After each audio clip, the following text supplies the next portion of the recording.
Praise the lord. ప్రభు నామంలో మీ అందరికీ హృదయపూర్వక వందనాలు. బాగున్నారా?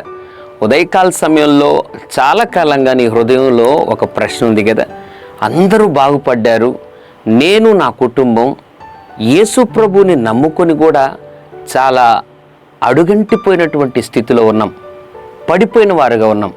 బంధువుల్లో విలువ లేదు, స్నేహితుల మధ్యలో విలువ లేదు, ఇరుగు పొరుగు వారి మధ్య విలువ లేదు. చాలా సందర్భాల్లో మేమెంత బాగుపడ్డాం చూడరా, నీవున్నావు ఎందుకు పనికిరాని వాడు అని చాలామంది నేను అనేక సందర్భాల్లో నిందిస్తున్నారు కదా.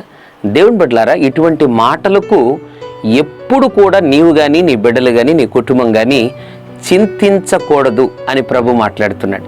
ఉదయకాల సమయంలో ఇటువంటి పరిస్థితిలో ఉన్నటువంటి నిన్ను ఉద్దేశించి ప్రభు ఒక అద్భుతమైన మాటను జ్ఞాపకం చేయాలని ఆశపడుతున్నాడు. కొరింథీయులకు రాసిన మొదటి పత్రిక 1వ అధ్యాయం 29వ వచనం, ఎన్నిక లేని వారిని దేవుడు ఏర్పరచుకొని ఉన్నాడు. ఎంత అద్భుతమైన మాట!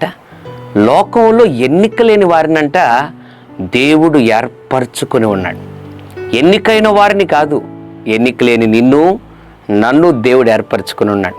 కాబట్టి ఉదయకాల సమయంలో లోకములో నేను ఎన్నిక లేని వాడనైనా, నా కుటుంబం ఎన్నదగినది కాకపోయినా నీవు మమ్మల్ని ఏర్పరచుకున్నావు ప్రభు అని మనస్ఫూర్తిగా ఆయనను స్తుతించి చూడు.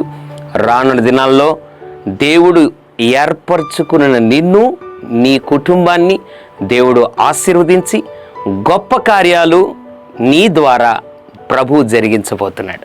పరిశుద్ధుడ, ప్రేమగల తండ్రి, నీకు వందనాలు.